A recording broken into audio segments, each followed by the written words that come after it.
บมือหันหน้าหากันจับมือหันหน้าหากันก่อนที่เหตุการณ์จะล่าจะสู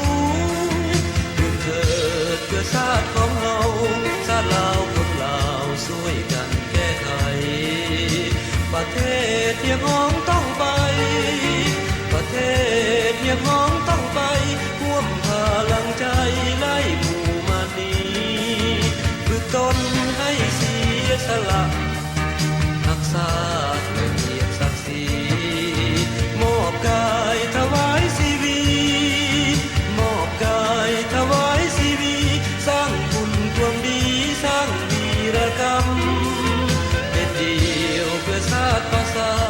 ต้องพากันฝ่าเหยียบผ่านให้นำขับไล่ให้สมมันท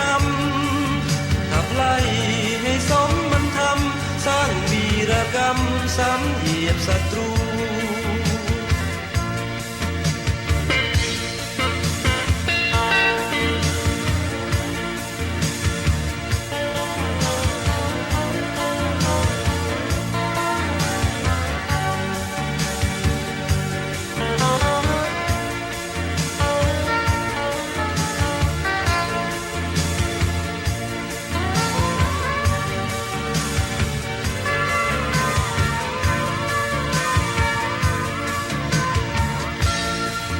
ตื่นเถิ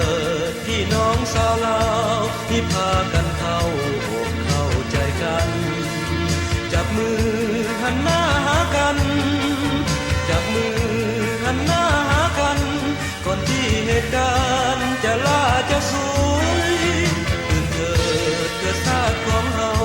ชาติลาวคนลาวช่วยกันแก้ไขประเทศยังห้องต้องไปประเท